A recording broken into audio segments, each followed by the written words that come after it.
인사 비슷하게 해보세요. 나 좀 도와주세요. 그렇게 인사해봐요. 빨리.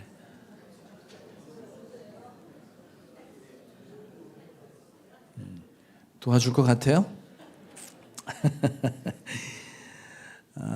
제가 이제 청년부 수련회가 있는데 청년들이 이제 청년은 결혼 안 한 사람을 청년이라고 해요. 결혼을 해야 되잖아요.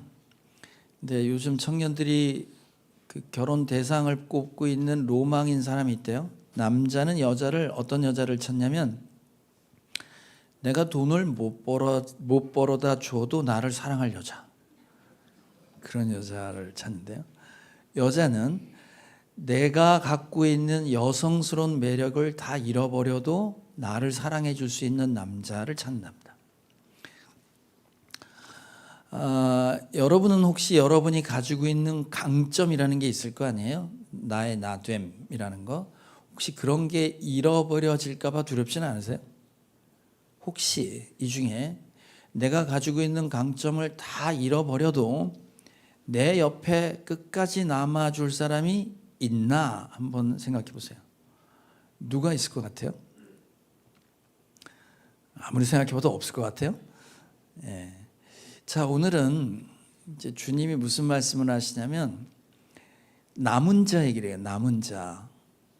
그러니까 끝까지 주님을 배반하지 않고 남는 사람을 얘기하는데, 자, 여러분 느낌에 남은 자, 영어로 렘넌트라고 하는데, 이 남은 자는 다수를 얘기합니까? 소수를 얘기합니까? 극소수를 얘기하는 것 같아요. 그죠? 느낌은 마지막 남은 자 꼭 이러니까 몇 명 안 되는 극소수 같은 느낌을 받으시죠? 1936년도에 일제시대 때 천주교가 신사참배를 하기로 결의합니다. 조선 예수교 감리회에선 그 다음 1937년에 신사참배하기로 결의를 해요. 38년도 9월 달에 장로회 총회에 총대 187명이 모여서, 근데 그 중에 97명이 헌병대가 들어와 있었어요. 형사들이 그 사이에. 그리고 군인들이 있는 가운데 각본대로 읽은 거예요. 신사참배를 결의한다. 결의를 합니다. 그러니까 신사참배를 하기로 온 교회가 다 결의를 한 거예요. 그때 32명의 목사님들이 할 수 없다고 반기를 들어요. 그래서 이 신사참배를 하지 않는 건 일제한테 도전하는 걸로 보고 전부 징역형을 받습니다. 그때 이 일제시대 때 우리 교인 예수 믿는 사람이 몇 명이었냐면 42만 명 정도 됐대요. 그런데 몇 명의 교도소를 갔다 왔냐면 2,000명의 교도소를 다녀옵니다.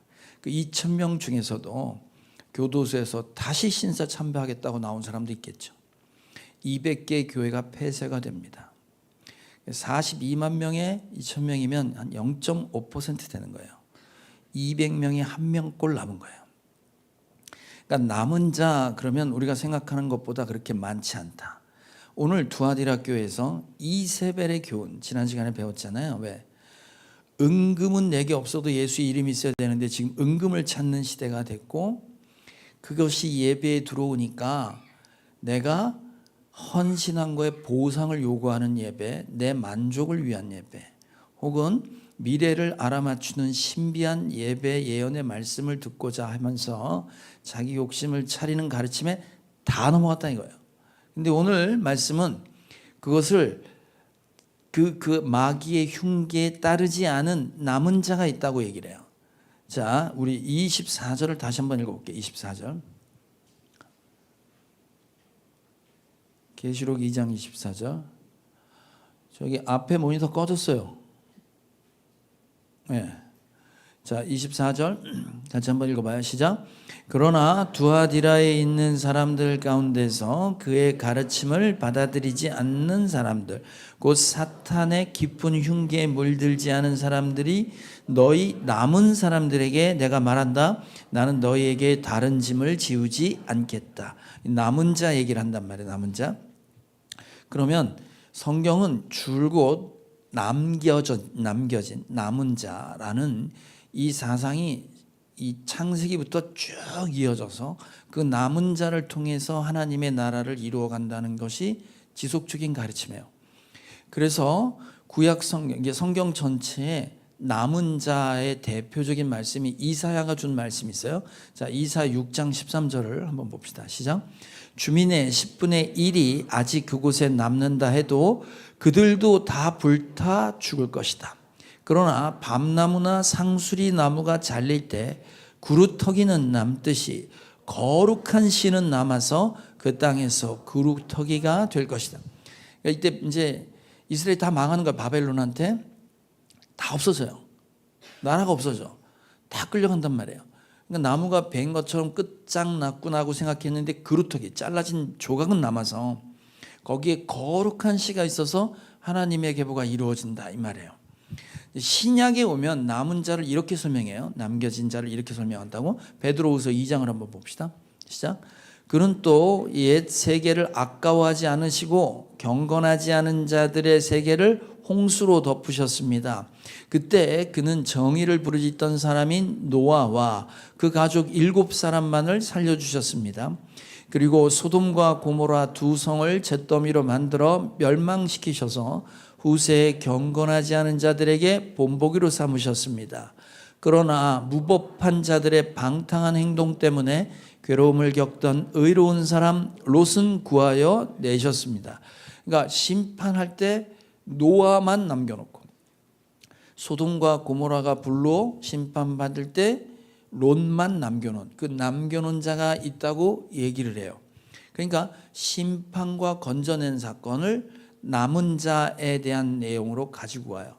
자, 그러면 남은 자에 대한 얘기가 오늘 지금 이세벨의 얘기잖아요. 이세벨의 아합 왕의 아내.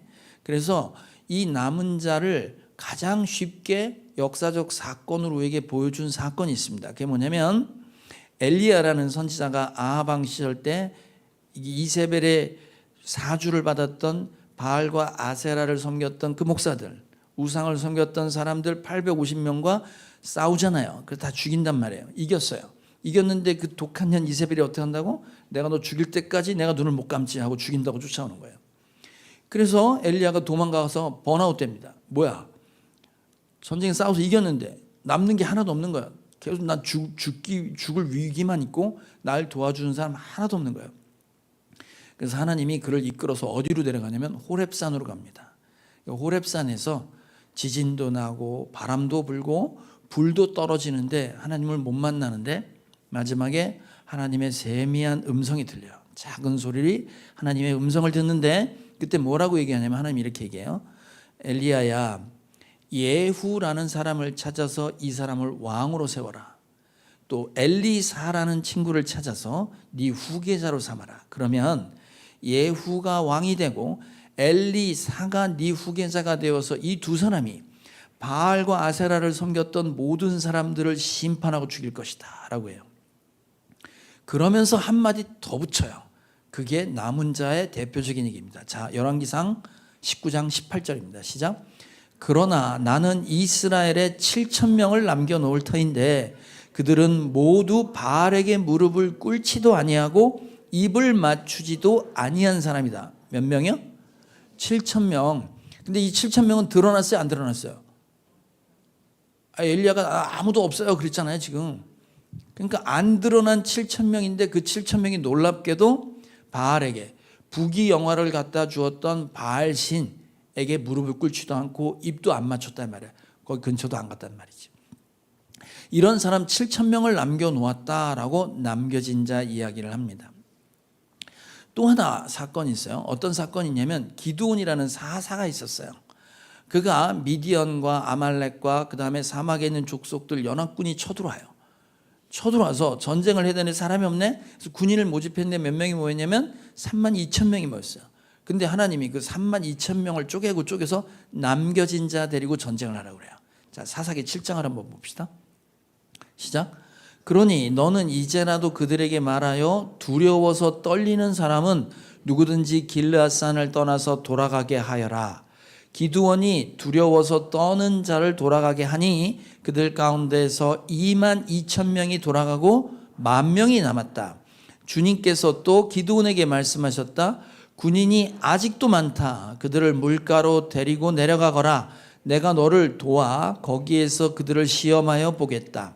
내가 너에게 이 사람이 너와 함께 나갈 사람이다 라고 일러주면 너는 그 사람을 데리고 가거라. 내가 또 너에게 이 사람은 너와 함께 나가지 못할 사람이라 일러주면 너는 그 사람은 데리고 가지 말아라. 기드온이 군대를 물가로 데리고 가니 주님께서 기드온에게 이렇게 일러주셨다. 개가 핥는 것처럼 혀로 물을 핥는 사람과 무릎을 꿇고 물을 마시는 사람은 모두 구별하여 세워라. 손으로 물을 움켜 입에 대고 핥는 사람의 수가 300명이었고 그 밖에 백성들은 다 무릎을 꿇고 물을 마셨다. 그 300명 다 돌려보내라고 그랬어요. 그러니까 어떻게 하냐면 물가로 군대를 10,000명을 데리고 간 거예요. 32,000명에서 22,000명이 무서운 사람 가라 그랬더니 가고 10,000명 남았는데 물가 가서 이제 전쟁 나갈 거니까 물 마셔 그랬더니 엎어져 갖고 그냥 개처럼 이렇게 그냥 막 확 마시는 사람이 있는가 하면 무릎을 꿇고 머리 쳐박고 마시는 사람이 있어요. 근데 300명만 어떻게 했다고? 이렇게 손으로 물을 떠가지고 마셨단 말이에요. 그 300명만 따로 세우라고 그랬어요. 이게 이제 비유로 설명할 때는 이게 말씀 듣고 그냥 잊어버리는 사람 혹은 진리 비진리할 것 없이 그냥 막 처먹는 사람 그 사람 말고 생명의 말씀만 딱 받아갖고 그 진리의 말씀만 받는 사람 이렇게도 비유하는데 어쨌든 300명을 남겨놓고 다 돌려보내요. 근데 그 미디안 군사를 어떻게 표현했냐면 메뚜기 떼처럼 많고 그들이 탔던 낙태는 바닷가의 모래알처럼 많았다 그래요.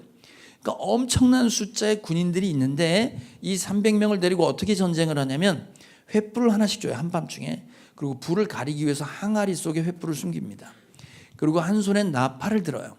한 손에 뭐 들었다고요? 한 손엔 나팔, 또 한 손엔 횃불.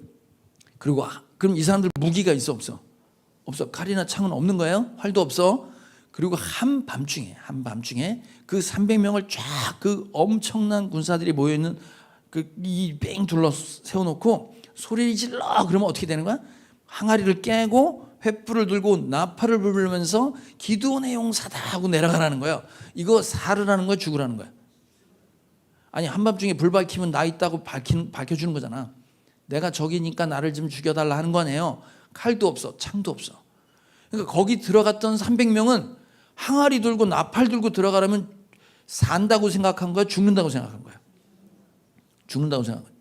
이스라엘을 위해서 죽을 사람 300명 있었어요. 그리고 들어갔어요. 들어갔더니 무슨 일이 벌어져? 깜짝 놀라갖고 지들끼리 싸우다가 죽었어.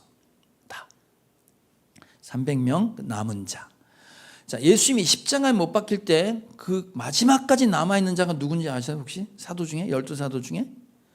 요한이에요. 이 요한계시록을 쓴 요한만이 십자가 바로 밑에 마지막까지 예수님 곁을 지켰던 사람이 사도 요한이고 그 어머니 마리아, 막달라 마리아, 이모 마리아 이렇게 사람들이 남았었어요. 예수님 놀랍게 3년 반 사역을 하고 제자를 12명 남겨놓으셨어요. 온 세상을 위해 딱 12명 남겨놓으셨어요. 처음에 바알에 물 끓지 않은 몇 명? 벌써 까먹었어? 바알에게 물 끓지 않은 몇 명? 7,000명. 기드온의 몇백 명? 300명. 예수님의 몇 명의 제자? 12제자. 그러면 7,000명 312 다 더하면 몇이게? 7,312명이죠. 그래서 우리 교회 비전이 뭐야? 7312가 거기서 나온 거예요. 우리 교회 732 교회 전화번호 7312 홈페이지 보면 7312라고 써 있는 게 뭐냐면 소망하기는 그 7,000명이 저와 여러분이었으면 좋겠다. 300명이 여러분이었으면 좋겠고 그 12사도가 여러분이면 좋겠다라는 목회 비전을 주셔서 그렇게 세운 거예요.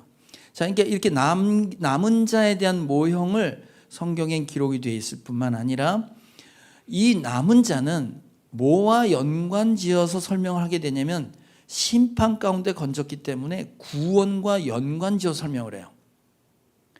요셉이라고 아시죠?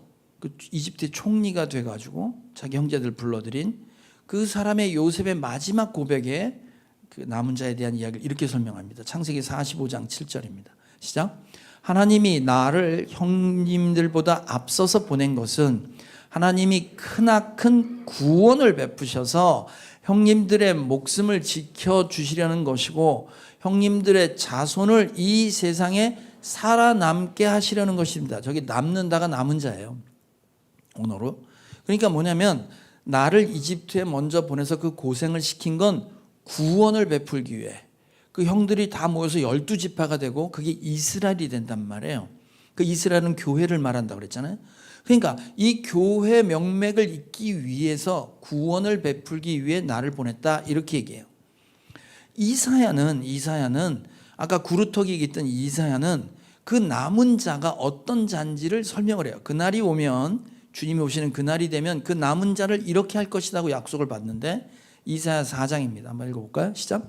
그날이 오면 주님께서 돋게 하신 싹이 아름다워지고 영화롭게 될 것이며 이스라엘 안에 살아남은 사람들에게는 그 땅의 열매가 자랑거리가 되고 영광이 될 것이다.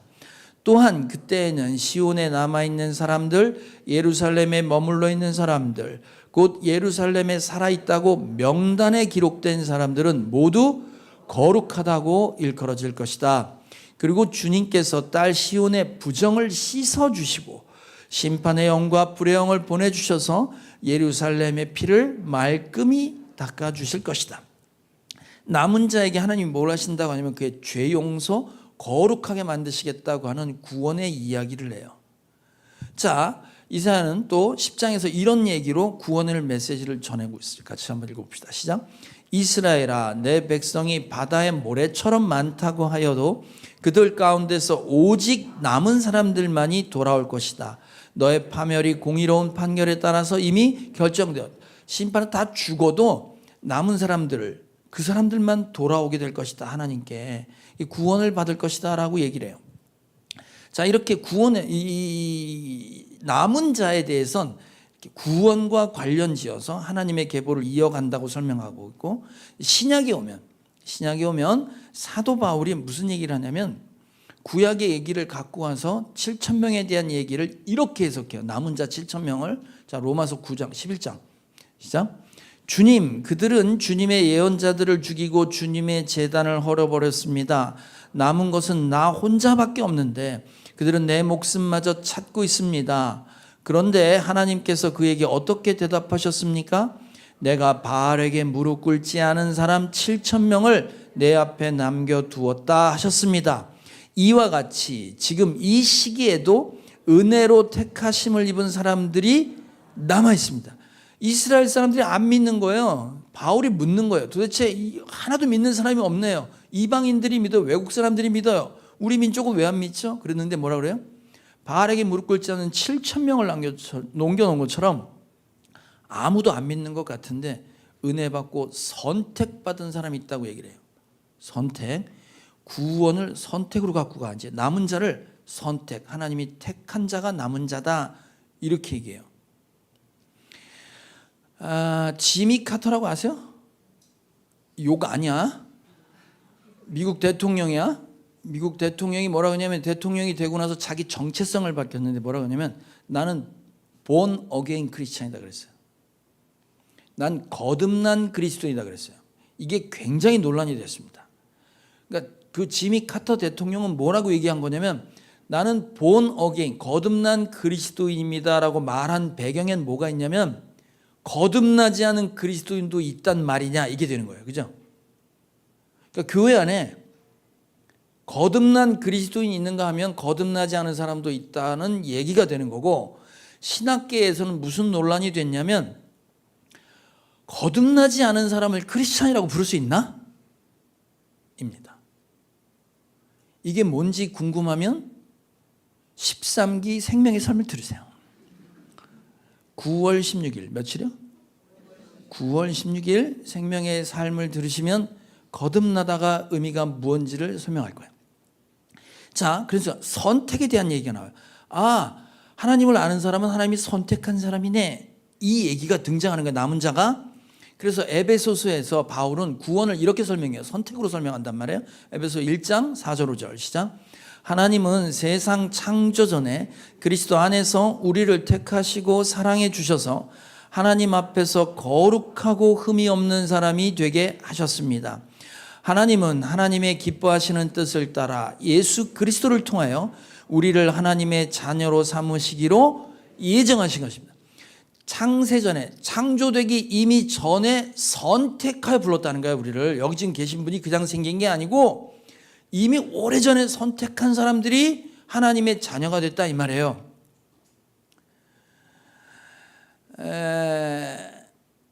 그럼 선택받지 못한 사람은 뭐냐, 이제 이런 궁금함이 생기잖아. 그죠? 그래 안 그래? 몰라? 무슨 말이지 지금 이게? 아니, 하나님이 창세전에 선택한 사람이 구원받는다면 선택받지 못한 사람은 뭐냐라는 질문이 생기잖아요. 그럼 저 사람은 선택받지 못했는데 왜 사는 거야? 이런 질문이 생기는 거예요. 사람들이 그래서 묻는 거야, 바울한테. 그럼 선택을 얘기하면 선택받지 못한 사람은 무슨 죄가 있다고? 이제 그런 질문을 하니까 바울이 이렇게 대답해요. 로마서 9장입니다. 시작. 오 사람아, 그대가 무엇이기에 하나님께 감히 말대답을 합니까? 만들어진 것이 만드신 분에게 어찌하여 나를 이렇게 만들었습니까? 하고 말할 수 있습니까? 토기장이에게 흙 한 덩이를 둘로 나누어서 하나는 귀한 데 쓸 그릇을 만들고 하나는 천한 데 쓸 그릇을 만들 권리가 없겠습니까? 무슨 말인지 아시겠죠? 만든 이가 있는데 만든 이가 이렇게 만들 수도 있고 이렇게 만들 수도 있는데 왜 저렇게 만들었어요? 하고 감히 인간이, 피조물이 하나님께 얘기할 수 있냐 이 말이에요. 이런 말을 들으면 속이 확 풀려야 되는데 답답해지지. 선택 얘기하면 답답해진단 말이에요. 이게 뭐지? 라는 생각이 드는 거예요. 이게 궁금한 사람은 이번 주 수요일 날 나와요. 이번 주 수요일 날 창세기 강의하는데 야곱의 이야기를 하는데 에서는 버리고 야곱을 선택한 야곱의 이야기가 나와요. 선택의 얘기가 나온다고. 궁금한 사람은 언제?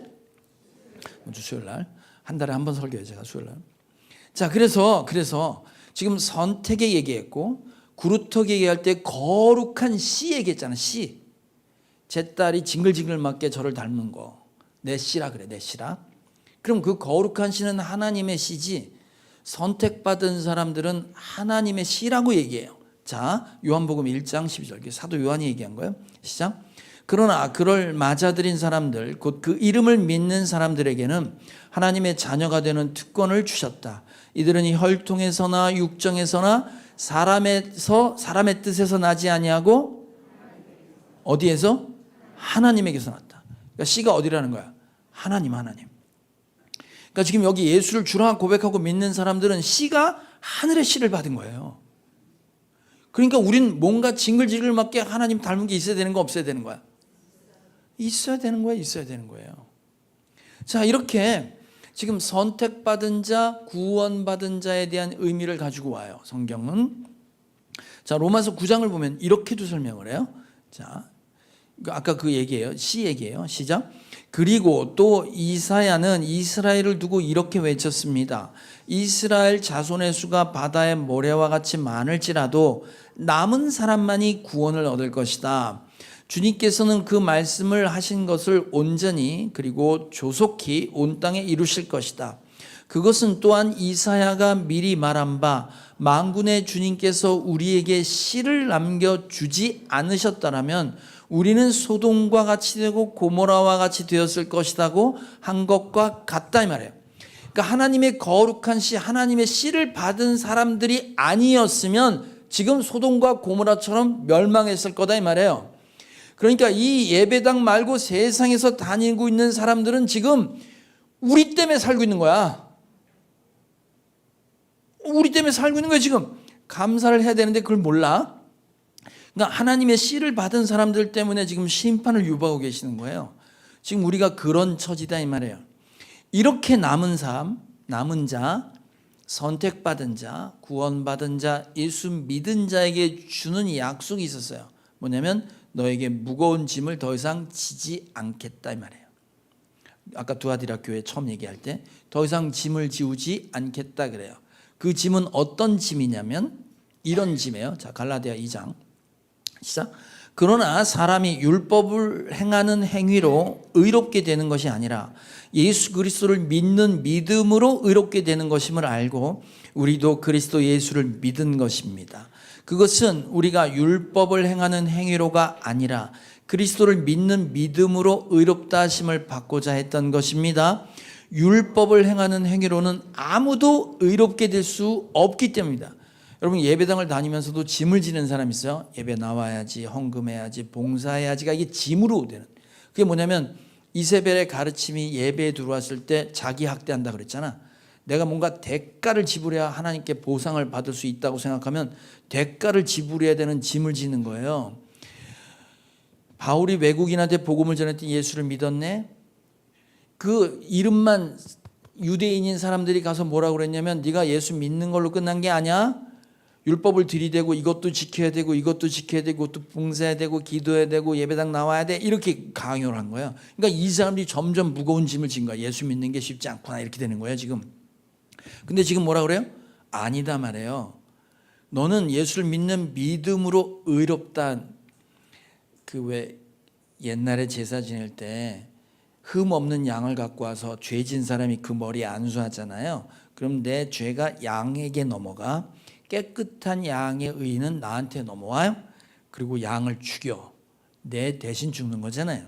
예수를 믿는 건 내가 예수님의 손을 잡을 때 예수님의 거룩함이 나한테 들어오고 내 죄는 예수님께로 가서 그 죄를 대신해 예수님이 죽으심으로 나는 의롭게 됐고 주님이 보실 때 우리를 보고 뭐라고? 괜찮아, 의롭다, 거룩하다 그렇게 인정해 주시는 거예요. 거기엔 다른 짐이 없다는 거예요. 그래서 이 논란이 굉장히 많았습니다. 아니 예수 믿는 걸로 끝난다고? 아니지, 대가를 지불해야 되는 거 아니야? 이 논란이 초대교회 때 엄청나게 많았고 복잡했습니다. 그래서 교회가 예루살렘 교회가 결정을 해줘요. 외국 사람들한테 믿는 걸로 끝나는 거냐 플러스 알파가 있냐 라고 할 때 이런 안을 내놔요. 자, 사도행전 15장 시작. 성령과 우리는 꼭 필요한 다음 몇 가지 밖에는 더 이상 아무 무거운 짐도 여러분에게 지우지 않기로 하였습니다. 여러분은 우상에게 바친 제물과 피와 목매어 죽인 것과 음행을 멀리하여야 합니다. 여러분이 이런 것을 삼가면 여러분은 잘 행한다고 하겠습니다. 우상에게 접근하지 마라. 이것만 지켜라 지금 얘기하는 거죠. 그 나머지는 하나님께서 너희를 거룩하게 하실 것이다 이 말이에요. 자, 이게 지금 그 이기는 자에게, 그러니까 남은 자에게 주는 더 이상의 짐을 지우지 않겠다라고 해요. 그리고 난 다음에 이 두아디라 교회에 남은 자에게 주는 축복의 메시지가 있잖아요. 약속이 있어요. 그 약속은 이런 엄청난 약속을 해요. 남은 자는 이렇게 될 것이다 말이에요. 자, 계시록 2장 26, 27 시작. 이기는 사람 곧 내 일을 끝까지 지키는 사람에게는 민족들을 다스릴 수 있는 권세를 주겠다. 그는 쇠지팡이로 그들을 다스릴 것이고 민족들은 마치 질그릇이 부수어지듯 할 것이다. 세상을 다스릴 수 있는 뭘 준다고요? 권세를 준다고 해요. 권세를. 네가 지금 하고 있는 걸 잘 붙들고 있으면 민족을 다스릴 수 있는 권세를 준대. 잘하고 있는 건 뭐냐면 두아디라 교회가 칭찬받은 거 있잖아요. 너의 행위, 곧 너가 하나님에 대한 사랑과 믿음과 섬김과 오래 참음, 그 칭찬받은 거예요. 그걸 잘 지키면 너에게 세상을 다스릴 수 있는 권세를 준다고 그래요. 자, 권세는 권력과 세력이에요. 내가 가지고 있는 강점으로 누구를 다스리고 통제하고 압제하는 거를 권세라고 그래. 권세. 예. 근데 권세라는 원어를 보면 엑수시아라 해서 이건 뭐냐면 뭐뭐로부터 우시아, 본질으로부터 나오는 어떤 능력이에요. 가지고 있는 뭐가 아니고 그 본질에서 나오는 거예요. 우리는 권세 그러면 무슨 정치를 하거나 뭘 큰 일을 하는 사람이 권세에 있다고 생각하는데 좀 더 쉽게 우리 수준으로 낮추면 어떤 말이 되냐면 권위라고 하면 돼. 권위. 권력과 위력으로 누군가를 다스릴 수 있는 걸 저 사람 권위 있다고 그래요. 저 사람 말에 권위가 있다 이 말이에요. 권위 없는 말이 있지. 대표적인 게 잔소리. 잔소리하면 바뀌어 안 바뀌어? 아니 간증 들었잖아요 지금. 잔소리하면 바뀌어 안 바뀌어? 안 바뀌어요. 그러면 그 말에 권위가 있어 없어? 없어요. 그거예요 지금. 그러면 성경이 말하는 권세, 권위, 사람을 바꾸는 능력은 어디서 나오냐? 우리는 어떻게 생각하냐면 그가 힘이 있고 실력이 있고 가진 게 있고 외모가 있고 뭐 잘난 게 있어야 그 말빨이 맥힌다고 생각하는 거예요. 근데 성경은 진짜 권위와 권세는 어디에 있냐? 여기 있다고 그래요. 자, 빌립보 2장 시작. 그는 하나님의 모습을 지니셨으나 하나님과 동등함을 당연하게 생각하지 않으시고 오히려 자기를 비워서 종의 모습을 취하시고 사람과 같이 되셨습니다. 그는 사람의 모양으로 나타나셔서 자기를 낮추시고 죽기까지 순종하셨으니 곧 십자가에 죽기까지 하셨습니다. 그러므로 하나님께서는 그를 지극히 높이시고 모든 이름 위에 뛰어난 이름을 그에게 주셨습니다. 그리하여 하늘과 땅 위와 땅 아래에 있는 모든 것들이 예수의 이름 앞에 무릎을 꿇고 모두가 예수 그리스도는 주님이시라고 고백하며 하나님 아버지께 영광을 돌리게 하셨습니다. 그러니까 하나님이 예수님의 권세를 주셨는데 이 세상의 모든 땅 위에 있는 것, 땅 아래에 있는 것, 이 세상 천지가 다 예수님 앞에 무릎을 꿇고 그 앞에 아멘 했다는 거 아니 지금? 그 권세를 주셨다는 거예요. 그 권세. 그럼 예수님이 그 권세를 받을 때 어떻게 받았냐면 하늘에서 능력을 갖고 내려왔기 때문에 권세를 받은 게 아니라 원래 하나님의 자리인데 그걸 버리고 비우고 내려와서 사람의 입장에 서서 사람에게 얘기했고 사람을 대신해 죽었단 말이에요. 그것이 진짜 권세다 이렇게 얘기하는 거예요. 자, 왜 잔소리가 권위가 없는 줄 아세요? 거기는 예수님처럼 낮아진 게 없는 거예요. 그러니까 누구한테 말을 하는데 그 말이 전혀 씨알이 안 맥혀. 여러분 교회를 다니시다 보면 그 범사의 원망과 불평의 은사를 받은 사람이 꼭 있습니다. 모든 일에 불평하는 사람이 있어 없어? 있지, 있어요. 간증하 씨 이분도 처음에 그렇게 사신 거예요. 네? 다 마음에 안 드는 거예요. 그래서 이 사람들은 뭘 마음에 안 들어. 그래서 끊임없이 막 누구를 정죄하고 판단하고 평가를 해. 제일 많이 평가받고 하는 게 목사지. 이제 쉽기 쉽잖아. 그러니까 어디 가나 교회나 목사님을 씹는 사람들이 그 은사 받은 사람들이 있어요. 근데 이 사람들의 고향을 가만히 분석해 보면 강원도야. 어딘지 아세요? 그렇지, 삼척. 삼척이에요. 그 삼척은 뭐냐면 잘난 척, 배운 척, 있는 척 하는 사람이에요. 이게 삼척이야. 뭐라고요? 잘난 척, 배운 척, 있는 척. 이 삼척이 뭐예요? 삼척이에요. 삼척 동자라는 게 그거야. 애란 말이야, 애. 그러니까 이 잘난 척, 배운 척, 있는 척 하는 사람이 말을 하잖아. 그럼 말을 하는 건 맞는 말 같은데 말 자꾸 듣고 나서 보면 기분 더러운 거야. 재수없어. 잘난 척 하기는 이렇게 되는 거야. 그런 경험이 있어요, 없어요? 있잖아.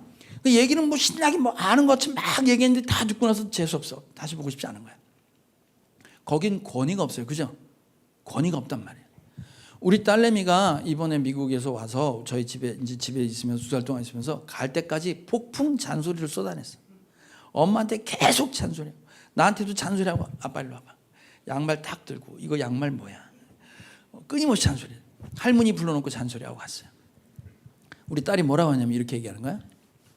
아빠 잔소리도 말이야 사랑과 관심이 있어야 하는 거야. 걔를 계속 쳐다보고 그 사람을 대상을 유심히 관찰해 봐야 잔소리가 나와. 아빠 나한테 잔소리 좀 해봐 그러는 거예요. 네? 잔소리고 잔소리 나쁜 건 아니야. 관심이 있어야 애한테 잔소리를 하지. 근데 그 잔소리가 왜 권위가 없냐면 이번에 딸내미가 잔소리한 것 중에 권위가 나타난 게 있어요. 이제 이사했잖아. 이사하고 뭘 했냐면 주방 싱크대에 주방 세제 있잖아요. 이렇게 꾹꾹 눌러서 쓰잖아 우리 다. 아니야? 근데 우리 집사람이 어디서 뭘 봤는지 그 중국산 이렇게 건전지 넣고 손바닥 갖다 대면 칙 나오는 거 있어요. 그 세제통을 갖다 놓은 거야. 그 좋더라고. 갖다 놓으면 거품으로 나와서 그거 갖고 설거지하니까 좋더라고요. 근데 우리 딸내미가 딱 보더니 뭐라고 하냐면 이렇게 얘기하는 거예요. 엄마 이거 안 돼. 그래서 왜? 건전지 떨어지거나 고장 나면 누를 수가 없고 뽑을 수가 없어. 그러니까 이건 오래 못 써 그러더라고. 네? 그 말이 맞았어. 바뀌었어요. 고장 나고 다시 짜는 걸로 바꿨어. 봐요. 우리 딸이 뭐라고 했냐면 자기가 살림을 해본 거잖아. 그러니까 설명을 잘 해준 거야. 이거 고장 나고 그러면 못 쓰니까 다른 걸로 다시 바꿔야 돼 하는 건 엄마 수준에서 내려와서 얘기를 해준 거야. 그러니까 씨알이 맥힌 거야. 근데 그게 아니라 건방 떨고 말이지, 자기가 살림 좀 했다고, 야 그거 안 돼, 갖다 버려, 이러면 고쳐서라도 쓸 거야. 재수 없어서. 계속. 여러분, 주님이 하늘에서 내려오셔서 그 사람의 입장에 쓴 거예요. 예? 그 자리로 가지 않으면 그 말엔 권위가 없어. 제가요, 쓰러지기 전에 굉장히 자신만만 충만했던 사람입니다. 누구한테 뭘 아쉬운 소리 안 하고요, 다 할 수 있다는 생각 갖고 살았어요. 나만큼만 해봐라 이런 걸로 살았어요. 쓰러지고 난 다음에 제가 못 걷겠는 거예요. 손도 안 움직여요. 재활 훈련을 하는데 이런 푸대에다가 콩을 잔뜩 집어넣고, 조그만 콩이잖아, 노란 콩, 그걸 잔뜩 집어넣고 그 안에 바둑알 20개를 넣고 찾으라는데 못 찾겠는 거예요. 그게 제일 어려웠어. 여러분, 그냥 아무나 할 수 있는 거잖아요. 그게 안 되는 거야. 그래서 그 다음부터 내가 하는 말이, 돌아다니면서 제가 하는 말이 나 좀 도와주세요 였어요. 예? 나 좀 도와주세요. 재활을 해봤어야지. 안 걸어지는 걸 어떡하라고. 그래서 제주도 내려가서 나 좀 도와주세요가 입에 달린 거야. 가서 병원 찾아가든 누굴 찾아가든 나 좀 도와주세요. 옛날엔 제가 그런 얘기 할 줄 몰랐어요. 나 좀 도와주세요. 그럼 저 사람이 나를 만만하게 보겠지. 하찮게 보겠지. 나를 쓸모없는 놈으로 보겠지. 그럼 나를 무시할 거야. 이런 생각으로 살았단 말이에요. 그런데 내가 가서 나 좀 도와주세요 라는 말 한마디로 하나님께서 자신 충만했던 저를 어떻게? 너 만만해 보이는 게 아니라 너 만만한 놈이야. 너 못 걷잖아. 너 안 가졌잖아. 너 고장났잖아. 그래서 사람들 앞에 대놓고 나 좀 도와주시고 나 좀 일으켜주세요. 이 얘기를 하게 하셨단 말이에요. 그러고 나서 보니까 뭐가 있냐면, 내 안에 내가 충만한 게 아니라 내가 도와달라고 내 자세를 낮추는데 그때부터 권위가 생기더란 말이에요. 무시당할 것 같은데 그게 아니었다는 걸 알았어요. 제가 목회자 세미나, 가정교회 세미나를 처음 갔을 때 구미에 있는 교회를 갔어요. 구미에 있는 교회를 갔는데 그때 목사님 한 분과 같이 이제 룸메이트로 안방을 쓰게 됐습니다. 근데 그 목녀님이 뭐 하시는 분이냐면 학원 차 운전하시는 분이었어요. 그러니까 굉장히 바빠. 학원 때마다 계속 왔다 갔다. 그럼 일주일 동안 그 집에 살았으니까 그 목녀님이 뭐 했냐면 밥 차려주지, 뭐 빨래 해주지, 그다음에 뭐 이불 다 정리해주지. 그러니까 가사 도우미처럼 역할을 하셨어요. 그리고 교회 데려다주고 끝나면 데려오고 밥 먹이고 이 일을 하셨단 말이에요. 바쁜데 왔다 갔다 하면서. 그러니까 그냥 겉으로 보면 그냥 가사 도우미였어요. 근데 이 목사님이 어떤 목사님이냐면 그 자기 아내하고 엄마, 그러니까 시어머니하고 며느리하고 갈등 때문에 고통받는 목사님이야. 그래서 며느리가 시어머니를 갈구는 거야. 그러니까 남편이 어떻게 되냐면 자기 아내를 욕한 거예요. 여러분 오해하지 말고 들으세요. 여기 있는 남자들 자기 엄마를 누가 갈구면 참을 수 있어요, 없어요? 말을 못하네, 맞을까 봐. 자기 엄마를 누가 갈구면 참을 수 있는 거 없는 거야? 없어요. 그럴 사람 하나도 없어요. 근데 며느리가 자기 엄마를 갈구는 거야. 그래서 당신은 나빠 그랬더니 이 아내가 시험 들어서 딴 교회 나가는 거야. 그 목사님 담임 목사님이거든. 그러니까 아내가 딴 교회 출석하는 거야. 열받아갖고. 그 아내가 전화 통화하는 걸 듣는데 얼마나 무서운지 내가 우와, 그 목소리 들으니까 너무 무섭더라고. 그러던 어느 날 그 이제 목녀님하고 저하고 그 목사님하고 셋이 앉아서 무슨 얘기를 했냐면 그 이제 사모님을 씹은 거야. 저도 같은 편이었지 뭐. 나쁘다고 막 씹었단 말이에요. 근데 그 목녀님이 얘기를 하는 거예요. 어떤 입장에서? 아내된 입장에서 얘기하는 거예요. 아내된 입장에서. 그러면 아내된 입장에서 하는 얘기를 이 목사님은 자기 아내한테 골몇 번은 들었을 거 아니야. 그렇잖아요? 그런데 목녀님이 그 얘기를 하는데 이 목사님이 그 자리에서 통곡하고 펑펑 울면서 회개하는 걸 제가 옆에서 봤어요. 아니 이 목련님 도대체 뭔데? 이 말에 무슨 권위가 있길래 이 목사님이라는 분이 평신도 목련님에게 무릎을 꿇고 펑펑 회개하냐고. 그분은 10수년 동안 영혼을 돌본 내공이 있는 분이 겉으로 봐선 그냥 종처럼 섬겼어요. 그리고 그 목련님이 누구 입장에 서서 얘기하냐면 이 목사님이 힘들다 하는 그 자리까지 내려와서 힘드시죠? 라고 시작하면서 자기 아내 얘기를 하는데 팍 엎어지는 거야. 아, 이 목련님은 자기 실력과 자기 영성을 자랑 삼아 얘기한 게 아니라 이 목사님까지 내려와서 그 자리에서 공감해 줄 수 있을 때까지 내려와 봐서 거기서 얘기해 주니까 그 말의 권위가 엄청난 거예요. 여러분, 세상을 다스릴 수 있는 권위는 권력과 위력이 아니라 권면과 위로가 통하는 사람이야.